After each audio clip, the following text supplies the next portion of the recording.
નમસ્કાર મિત્રો, હું છું વિકી. ઘણીવાર એવું થાય છે કે અમુક લોકો જે સ્તરે જઈને આપણને પીડા આપે છે, આપણે એ સ્તરે જઈને એમને વળતી પીડા નથી આપી શકતા. એમના શાબ્દિક હુમલા એટલા નિમ્ન સ્તરે હોય કે આપણે એ સ્તરે જઈ નથી શકતા. અને આપણે નથી જઈ શકતા એને એ લોકો આપણી નબળાઈ સમજે છે. આપણી સભ્યતા અને આપણા સંસ્કારને એ લોકો આપણો ભય સમજી લે છે. તો આવા લોકોનું શું કરવું? એવું ઘણું મનન કર્યા પછી મને સમજાયું કે શું જવાબ ન દેવો? નહીં, જવાબ ન દેવાથી તો આપણે પણ ચોર સાબિત થઈએ. જવાબ તો દેવાનો છે, પણ એમને અસર કરવા માટે નથી દેવાનો. એમને અસર નથી થવાની. એમનું વ્યક્તિત્વ જે છે, તો કોના માટે જવાબ દેવાનો છે? જે લોકોને સંભળાવવા, બતાવવા કે જે લોકો આગળ સાબિત કરવા માટે એ લોકો આવું બધું કરે છે, એમને જ જવાબ દેવાનો છે આપણે. એ પણ આપણી ભાષાની મર્યાદા, આપણા સંસ્કારની સીમાઓની અંદર રહીને દેવાનો છે. તેનાથી શું થશે કે એક સ્તરના લોકો છે એ સમજી જશે, અને જે નિમ્ન સ્તરના છે એમની પાસે તો આપણે કોઈ અપેક્ષા રાખવાની નથી. કારણ કે એ લોકોનું વ્યક્તિત્વ ઘડાયું જ એ રીતે છે.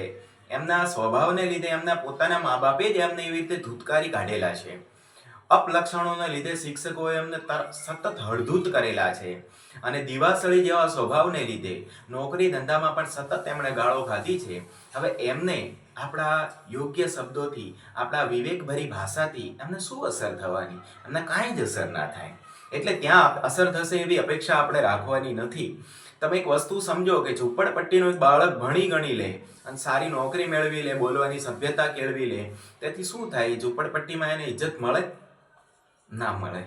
કારણ એ ભણ્યો છે, ઝૂંપડપટ્ટી આખી નથી ભણી ગઈ. તો એને શું કરવું પડે? તો એને એ જ કરવું પડે કે ભાઈ ઝૂંપડપટ્ટીનું ઘર ખાલી કરે, સારી સોસાયટીમાં જાય, તો ત્યાં આપમેળે એને ઇજ્જત મળવા લાગે. કેમ કે ત્યાં એને યોગ્ય વાતાવરણ મળે. તો એ જ રીતે આવા નિમ્ન લોકોને સામે જીત મેળવવાની આપણે અપેક્ષા નથી રાખવાની. કારણ કે જીત તો હંમેશા એની જ થાય કે જે વધારે મોટો પ્રહાર કરી શકે.